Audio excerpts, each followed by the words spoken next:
Water treaty. देखिए, सिंधु जल संधि के तहत भारत जो था कटिबद्ध था पानी छोड़ने के लिए पाकिस्तान को, जितनी उसकी मंशा थी, जितनी उसकी इच्छा थी, जितनी उसके लिए चाहिए थी। पाकिस्तान इसी पानी का इस्तेमाल करता था भरने के लिए डिचेस को, जो कि युद्ध क्षेत्र में डिच कम बंद बैटल होती है। यानी कि आप डिच बनाते हैं जिसके अंदर पानी भरते हैं और आपकी आर्मर जो है उसको पार करने में कठिनाई महसूस करती है। मजे की बात यह थी कि अब तक हम पानी छोड़ते थे, पाकिस्तान उस पानी को उस डिचेस में भरता था, हमारे लिए ऑब्स्टिकल क्रिएट करता था और हम पाकिस्तान में उसको पार करके जाने में सक्षम नहीं हो पाते थे। आज की स्थिति कुछ बदली हुई सी है जी।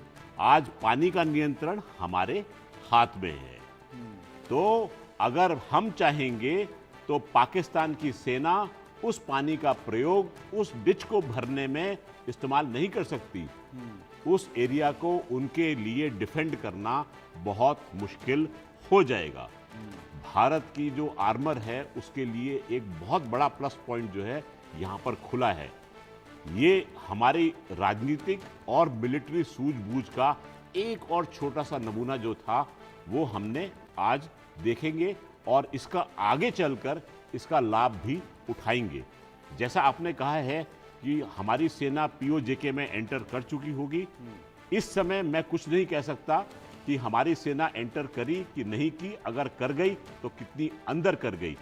ये सुखद सूचना जो है वो हमको अपने सूत्रों से सुबह 9 बजे और 10 बजे, सुबह 9 बजे और 10 बजे भारत की तरफ से ये सूचना मिल सकती है, ऐसे संकेत निकल कर आ रहे हैं। और अरविंद सिंह साहब, क्या अगर डिप्लोमेसी के तरीके के कूटनीतिक तरीके से देखा जाए तो भारत का बहुत बेहतर डिप्लोमेसी दिखाई दी है, क्योंकि कई देशों से लगातार वो संपर्क में रहे, उनको इन्फॉर्म भी करते रहे, बताते भी रहे कि भाई हमने अगर ये किया तो क्यों किया, इसके पीछे का कारण क्या था, और इससे ज़्यादा हम कुछ चाहते भी नहीं है। लेकिन पाकिस्तान ने वो मौका दे दिया कि भारत आगे बढ़ गया है। अब अंतर्राष्ट्रीय स्तर पर आप देख रहे हैं कि यूक्रेन रशिया है, इजराइल लगातार गाजा में जिस तरीके से संकेत दे रहा है, खुद अमेरिका चाहता है कि आतंकवाद को खत्म किया जाए, भारत भी उसी नक्शे कदम पर है। ऐसे में अब आने वाले समय में आप इस परिस्थिति को इंडिया पैसिफिक में, एशिया पैसिफिक में कैसे देखते हैं? मनोज साहब, जैसे मैंने शुरुआत से ही कहा है कि यह लड़ाई केवल आतंकवाद और उसके खिलाफ तो है ही, पर उससे कहीं बढ़कर वर्चस्व की भी लड़ाई है, पूरे दक्षिण एशिया में वर्चस्व को लेकर। तो इसमें भारत का जो फ्यूचर है, भविष्य है, वह भी टिका हुआ है। और ये बहुत ही बेहतर कूटनीति का ही गुण होता है कि आप देखिए कि पाकिस्तान के हमले के बाद में जब भारत ने हमले शुरू किए, तब भारत ने सबसे पहले जो अमेरिकी विदेश मंत्री जो दक्षिण एशिया का पूरा मामला देखते हैं, उनको उन्होंने, जो मार्को रूबियो है, उनसे उन्होंने बातचीत की, उन्होंने इटली के उप प्रधानमंत्री से बात की, तमाम लोगों से बात की। और आप देखिए कि ऋषि सुनक साहब ने, जो पहले जो ब्रिटेन के पीएम थे, उन्होंने भी आज मॉर्निंग में एक बयान दिया और ये कहा कि दरअसल भारत को अपनी रक्षा का पूरा अधिकार है और पाकिस्तान को है वह रुक जाना चाहिए। तो यह तमाम चीजें कि इतनी पॉजिटिव आ रही है, तमाम चीजें जो पूरा, और मुझे लगता है कि जितनी फेवरेबल चीजें आज 2025 में हैं, उतनी तो 1971 में भी नहीं थी। उस समय अमेरिका ने 7वां जहाज ही भेज दिया था। पर आज की तारीख में जो पाकिस्तान का जो 80% जो सैनिक असला जहां जिस देश से वो लेता है, चीन से, उसने भी उसकी मदद करने से मना कर दिया। उसने भी उसके पक्ष में खाली कोई 2-4 बयान जो खाली औपचारिक रूप से उन्होंने ताकि पाकिस्तान को बुरा न लगे, जितनी जरूरत थी उतना ही कहा। पर चीन किसी भी हालत में वो ये नहीं चाहता है कि भारत उससे नाराज हो, क्योंकि भारत उसमें ब्रिक्स में उसका पार्टनर है। अब फिर भागकर पाकिस्तान को केवल एक ही उम्मीद नजर आई कि वह अर्दोगान के पास जाए, है ना, तैयब अर्दोगान के पास में, क्योंकि उन्होंने बयानात दिए थे वो उनके अपनी घरेलू पॉलिटिक्स के कारण, क्योंकि वो जो थी घरेलू पॉलिटिक्स है वो प्रो इस्लामिक है, तो वो ये चाहते थे कि किसी इस्लामिक कंट्री को वो सपोर्ट करें। पर मुझे लगता नहीं अर्दोगान भी उनकी कोई खास मदद करेंगे, क्योंकि अर्दोगान की अभी इच्छा ये है कि वो ब्रिक्स में आना चाहता है। तो तुर्की ने भी एक तरीके से पाकिस्तान की कोई मदद जो सीधा सीधा खुलकर मदद करने से मना कर दिया है। हालांकि कुछ ड्रोन्स वगैरह सप्लाई किए हैं उसने, और वो एक तरीके से भारत के जो दुश्मनी वाला किरदार निभा रहा है। तो मुझे लगता है कि आगे आने वाले समय में भारत भी तुर्की को ठीक ठाक जवाब देगा, जो अभी वो कर रहा है। बिल्कुल आप सही कह रहे हैं। तुर्की हो गया, अजरबैजान हो गया, ये तमाम ऐसे देश हैं, भारत ने भी उनको चिन्हित कर लिया होगा। तो इसी मसले पर चौबे साहब कुछ कहना चाहते हैं? जी जी जी जी अरविंद जी, मैं आपका ध्यान, अरविंद सर, आपके माध्यम से मैं सारे दर्शकों को एक चीज़ याद दिलाना चाहूँगा। ये बात है सन 2016 की, दिन था शायद 22 या 27 जून का। इंपॉर्टेंस उस डेट की क्या थी कि भारत एक ट्रीटी का पार्ट बना, 35वां देश बना था, और वो ट्रीटी थी मिसाइल टेक्नोलॉजी कंट्रोल रिजीम की, MTCR। इंपॉर्टेंस क्या है उसकी कि इस ट्रीटी पर साइन करने के बाद में हम जो है पर्टिकुलर मिसाइल की टेक्नोलॉजी को दे सकते थे, एक्सपोर्ट कर सकते हैं और इंपोर्ट कर सकते हैं। मुझे याद आता है कि विदेश मंत्रालय में रहते हुए मेरे बॉस जो थे ब्राजील की यात्रा पर गए थे, और उन्होंने ब्राजील के विदेश मंत्री से भेंट की थी और उनको भारत का स्टैंड जाके समझाया था। ये भारत की कूटनीति है कि हमारे बिल्कुल मजे हुए कूटनीतिज्ञ जो हैं वो इन देशों के साथ में संपर्क करते हैं, जो कि हमारे मित्र देश हैं, जिनसे हमारी बातचीत खुलकर हो सकती है। वो भारत का रुख उनको बताते हैं, और उनको यदि वो ना समझे तो उनको मनाकर उस स्थिति तक लेकर आते हैं कि वो भारत का समर्थन विश्व पटल पर कर सके। ये बात थी 2016 की। सेम चीज जो है वो इस समय भी अपनाई गई। जब पाकिस्तान के नापाक इरादों को उन्होंने अंजाम दिया 22 अप्रैल को, उसके बाद में हमारी कूटनीति जो थी और हरकत में आई। हमने अपनी स्थिति पूरे विश्व भर को अपने सुलझे हुए डिप्लोमैट्स के जरिए पहुंचाई। उन्होंने अपनी बात विश्व के शीर्ष नेताओं तक रखी। भारत का जितना भी स्टैंड था वो लोगों को समझाया, और भारत आगे क्या कर सकता है, उसके क्या क्या कदम हो सकते हैं और वो कदम क्यों उठाए जाएं, ये भी विश्व के अलग अलग शीर्ष नेताओं को समझाए गए। इस तरीके से हमारी जो डिप्लोमेसी थी वो बहुत सही तरीके से काम कर रही थी। देखिए, इस समय लोगों की निगाह लगी हुई थी कि भारत की सैन्य शक्ति क्या कर रही है, पर डिप्लोमेसी बड़ी क्वाइटली, साइलेंटली देश की सेवा में लगातार लगी रही। ये बात हमको भूलनी नहीं चाहिए। तो जितनी इस समय भारत की सेवा भारत की सैन्य शक्ति कर रही है, उतनी ही सेवा भारत की डिप्लोमेटिक कोर ने भी भारत की, जिससे कि हमारे देश की छवि, हमारे देश की कारकर्दगी जो है वो सारे देशों तक, विश्व के उन तक पहुंच पाई, और उनका स्टैंड जो था वो भारत के पक्ष में होने में सफलता प्राप्त की गई। जी बिल्कुल चौबे जी, जिस तरीके से आपने जिक्र किया, इस बीच जिस तरीके से बड़ी खबर भी निकल कर सामने आ रही है, बड़ी खबर है सुबह 9 बजे विदेश मंत्रालय की प्रेस कॉन्फ्रेंस होनी है। विदेश मंत्रालय के द्वारा प्रेस कॉन्फ्रेंस की जाएगी, जानकारी साझा की जाएगी, और सुबह 10 बजे आर्मी की प्रेस कॉन्फ्रेंस होगी। आर्मी के द्वारा प्रेस कॉन्फ्रेंस करके जानकारी साझा की जाएगी पूरे ऑपरेशन को लेकर। ये बड़ी खबर इंडिया न्यूज आप तक पहुंचा रहा है, और ये प्रेस कॉन्फ्रेंस होगी। तमाम महत्वपूर्ण जानकारियां जो है वो साझा की जाएंगी। देश की जनता के साथ क्या डेवलपमेंट्स देखने को मिली हैं और किस तरीके से आतंकिस्तान पर अटैक किया गया है, मुंहतोड़ जवाब जो है वो आतंकिस्तान को दिया गया है, इसको लेकर प्रेस कॉन्फ्रेंस जो है वो की जाएगी। और चंद सेकंड में 100 से ज्यादा बम जो है गिराए गए हैं वेस्टर्न फ्रंट पर। भारत की जबरदस्त बमबारी जो है वो देखने को मिली है। वेस्टर्न फ्रंट को लेकर चौबे जी मैं आपका रुख करूंगा। मयंक जी, अगर बात वेस्टर्न फ्रंट को लेकर की जाए, जिस तरीके से भारत मजबूती के साथ वेस्टर्न फ्रंट पर खड़ा हुआ नजर आ रहा है, किस तरीके से आप भारत की जो जवाबी कार्रवाई है उसको इस वक्त देख रहे हैं वेस्टर्न फ्रंट पर? जी देखिए अभिषेक जी, मैं आपके दर्शकों को एक चीज बताता चलूं कि भारत के पास में सैन्य शक्ति, गोला बारूद, असला, अस्त्र शस्त्र भरपूर मात्रा में उपलब्ध है। पाकिस्तान की हमारे पास में रिपोर्ट आ रही थी कि पाकिस्तान के पास में तोपखाना यानी आर्टिलरी के केवल 4 दिन का गोला बारूद उनके पास में रखा हुआ था जी। 4 दिन का गोला बारूद कल उन्होंने रात को अपनी मीडियम आर्टिलरी का मतलब होता है जिसका कि डायामीटर 105 से लेकर 155 मिलीमीटर होता है, ऐसी तोप से उन्होंने भारत की इनोसेंट सिविलियन जनता के ऊपर बमबारी की, जिससे कि हमारे पुंछ के इलाके में खास तौर से लोगों की जान गई। उन्होंने टारगेट करके एक गुरुद्वारे पर बम फेंका जिसमें हमारे 3 श्रद्धालु सिख जो थे वो वीर गति को प्राप्त हुए, उनके परिवार को नष्ट किया गया, उनके घरों पर बमबारी की गई।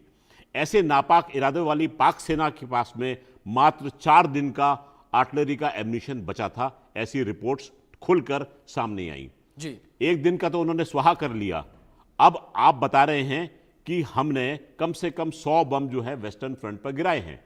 अगर बम हम गिराते हैं तो लाजमी है कि पाकिस्तान काउंटर बम्बार्डमेंट करना चाहेगा जी। पर क्या पाकिस्तान काउंटर बम्बार्डमेंट करने की स्थिति में है? जिसके पास में केवल 4 दिन का एम्यूनिशन है, वो क्या मारेगा और क्या बचाएगा, ये आपके दर्शकों को स्वयं समझ में आ जाना चाहिए। हम देख रहे हैं कि उनके प्लेन्स हवा में उड़ रहे हैं और आकर भारत की धरती में नतमस्तक हो रहे हैं, यानी गिराए जा रहे हैं।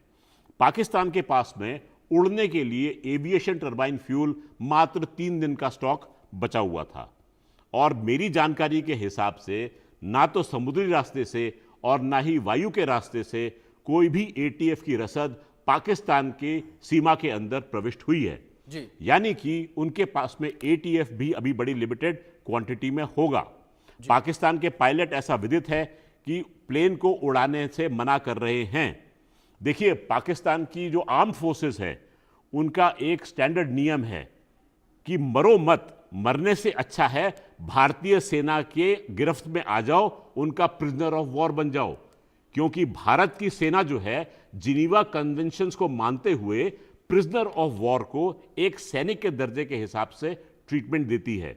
ये पाकिस्तान की जवानों की सोच है और ये मैं आपको बड़ी जिम्मेदारी से कह रहा हूं कि इसमें बिल्कुल सच्चाई है। पाकिस्तान की फौज मरना नहीं चाहती, भारत की गिरफ्त में आना चाहती है।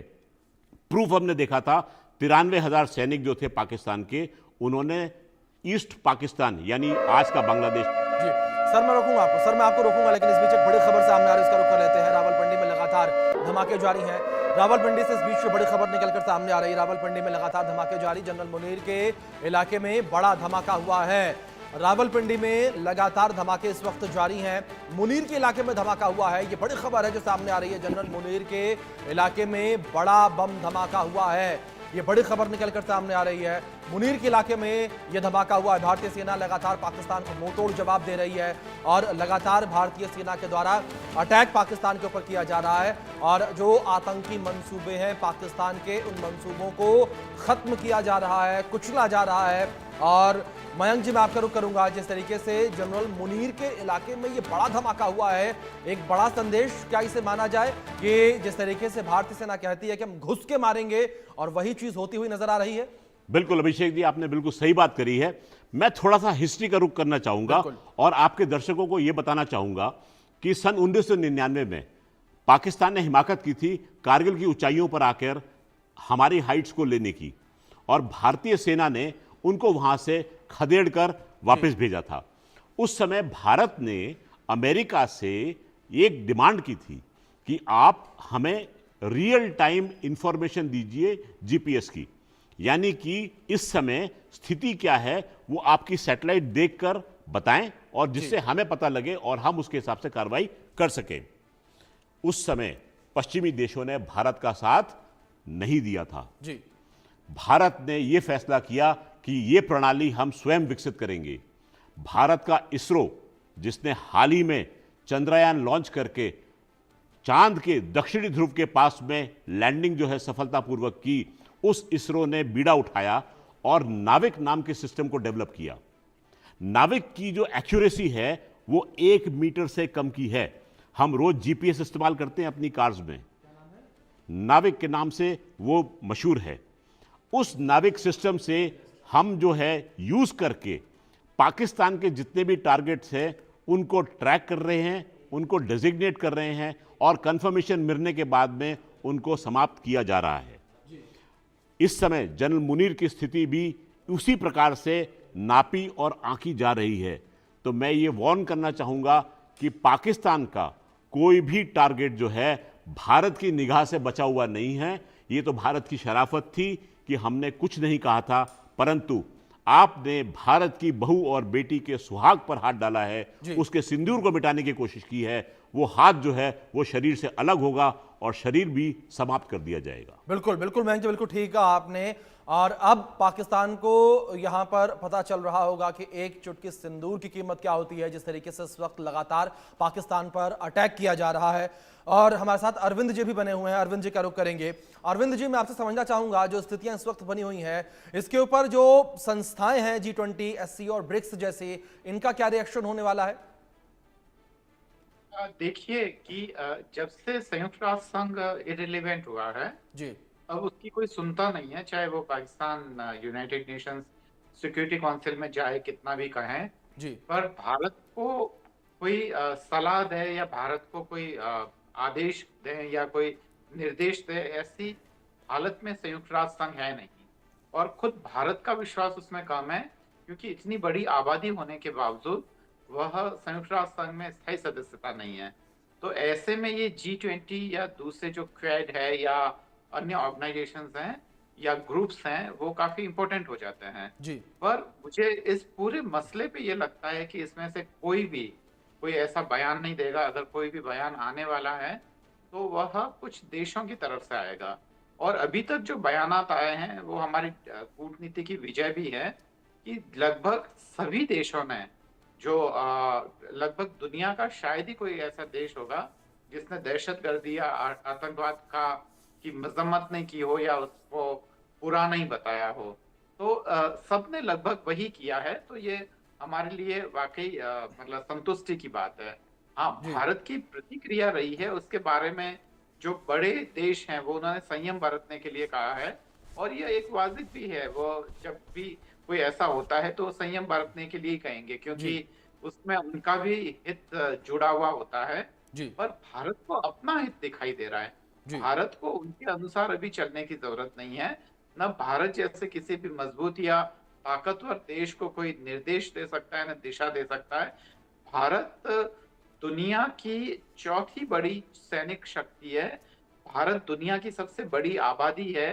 भारत दुनिया का एक बहुत बड़ा भौगोलिक क्षेत्र घेरता है, 7वां नंबर है उसमें। ऐसे में भारत जैसे मजबूत देश को कोई निर्देश दे, अभी किसी देश के बस का तो यह है नहीं। ऐसे में भारत को अपने हितों को प्रोटेक्ट कैसे करना है, हितों की रक्षा कैसे करनी है, भारत के जो नेता हैं, भारत के जो लीडरान हैं, उनको बहुत बेहतर तरीके से पता है। और मुझे पता है कि वो ऐसा कर भी रहे हैं। और ऐसी हालत में जबकि भारत के लिए अरविंद जी मैं रुक करूंगा आपका। बड़ी खबर सामने आ रही है, अपने दर्शकों तक ये खबर पहुंचा दें हम। पाकिस्तान के 10 शहरों में इमरजेंसी घोषित कर दी गई है। पाकिस्तान के 10 शहरों में इमरजेंसी घोषित की गई। पाकिस्तान के बहावलनगर को खाली करने का आदेश दिया गया है। रावलपिंडी में भी इमरजेंसी का ऐलान कर दिया गया है। ये बड़ी खबर निकलकर सामने आ रही है। पाकिस्तान के बहावलनगर को खाली करने का आदेश दिया गया है। ये बड़ी खबर जो इस बीच सामने आ रही है। पाकिस्तान के 10 शहरों में इमरजेंसी घोषित कर दी गई है। इस वक्त ये बड़ी खबर निकलकर सामने आ रही है। जिस तरीके से लगातार पाकिस्तान के ऊपर अटैक जारी है, लगातार पाकिस्तान के ऊपर हमले किए जा रहे हैं, ऐसे में पाकिस्तान की सिट्टी पिट्टी गुल हो रखी है। पाकिस्तान जो है वो बिलबिलाता हुआ नजर आ रहा है और पाकिस्तान के 10 शहरों में इमरजेंसी घोषित कर दी गई है। ये बड़ी खबर है जो इस बीच सामने आ रही है। लगातार भारतीय जवानों के द्वारा अटैक किया जा रहा है। लगातार भारतीय जवान जो है वो पाकिस्तान को मुंह तोड़ जवाब देते नजर आ रहे हैं। खास मेहमान हमारे साथ लगातार बने हुए हैं। मयंक जी, मैं आपका रुख करूंगा। जिस तरीके से ये बड़ी स्ट्राइक पाकिस्तान के ऊपर देखने को मिल रही है और पाकिस्तान के 10 शहरों में इस वक्त इमरजेंसी घोषित की गई। जी अभिषेक जी, जैसा कि मैंने पहले भी बताया था, इम्पोर्टेंस क्या है बहावलनगर की इस समय सामरिक दृष्टि से। सामरिक दृष्टि से बहावलनगर की इम्पोर्टेंस ऐसी है कि वहाँ पर एक 22 आर्टिलरी डिवीजन लोकेटेड है। ये 22 आर्टिलरी डिवीजन जो है ये पार्ट है सामरिक दृष्टि से महत्वपूर्ण आर्मी स्ट्रेटेजिक कमांड फोर्स का। आर्मी स्ट्रेटेजिक कमांड फोर्स जो है वो पाकिस्तान के स्ट्रेटेजिक एसेट्स को होल्ड करती है, वहाँ के क्रूज और बैलिस्टिक मिसाइल्स को होल्ड करती है। अब ये मिसाइल्स चाहे वो न्यूक्लियर टिप्ड हो, यानी उसके पीछे ऊपर नाभिकीय ऊर्जा वाले संयंत्र यानी कि एटम बॉम्ब जिसको बोलते हैं आम भाषा में, वो लगे हों, या वो कन्वेंशनल वॉरहेड हो जो कि नॉर्मल एक्सप्लोसिव्स होते हैं। ये इस इलाके पर भारत ने चोट की है। भारत ने एक तरीके से प्रीएम्प्टिव स्ट्राइक किया है कि आप अपने एसेट्स का इस्तेमाल न कर पाएं। जो गीदड़ भभकी हमको देते थे उसके अगर लॉन्च व्हीकल ही नहीं रहेगी तो आप उन पाव पाव के बम का क्या करोगे? जी जी, ये बहुत बड़ा संकेत है। अब डर के मारे उसको इलाके को खाली कर दिया है। जी। मैं आपके दूसरे पॉइंट पर जाऊंगा जो कि अरविंद सर डिस्कस कर रहे थे, ब्रिक्स और G20 के संबंध में। जी, तो अभी हमको ध्यान होगा कि रिसेंटली भारत ने चेयरमैनशिप की थी G20 की। G20 summit, 18th G20 summit जो था वो भारत में होल्ड किया गया था और उसका एक टूरिज्म का चैप्टर जो था वो हमने होल्ड किया था श्रीनगर, जम्मू कश्मीर में। जी एक बहुत बड़ा संकेत था दुनिया के लिए कि देखिए कितने अमन चैन से यहाँ जिंदगी चल रही है और हम विदेशी नागरिकों को यहाँ बुला रहे हैं। विदेशी नागरिक भी कोई छोटे मोटे नागरिक नहीं है, जी अपने अपने देश के नेता हैं जो आए यहाँ पर, मिनिस्टर्स आए, उन्होंने इसमें पार्ट लिया, उन्होंने डल लेक की सैर की, शिकारा की राइड को एंजॉय किया और वापस गए। उनके मन में यह था कि कश्मीर शांत है, भारत का अभिन्न अंग है और ये इसी प्रकार से रहेगा। पाकिस्तान ने हिमाकत की और आज उसका खामियाजा भुगत रहा है। खैर, मुद्दे पर वापस आता हूं मैं। इस G20 समिट की खास चीज क्या थी? जी हमने इस G20 समिट में अफ्रीकन यूनियन को एक परमानेंट स्टेटस दिया। अफ्रीकन यूनियन जो है वो 55 अफ्रीकी देशों का एक समूह है। जी भारत ने इसका बिल्डअप बहुत पहले से करना शुरू कर दिया था। सन 2015 में India Africa forum summit Bharat host करता है। कई अफ्रीकन कंट्रीज के लिए हमने लाइन ऑफ क्रेडिट खोले, ग्रांट्स दिए, अफ्रीका में डेवलपमेंट किया, उनको मेडिसिन की डिप्लोमेसी जो थी वहां तक लेकर गए, उनको कम्युनिकेशन की लाइंस खोली, उनके लिए एजुकेशन खोली, हमने उनको ट्रेन किया, शिक्षित किया, उनको हमने बाकायदा मिलिट्री और डिप्लोमेटिक ट्रेनिंग प्रोवाइड की। देखिए, भारत के पास में पैसा बेशक ना हो, परंतु भारत की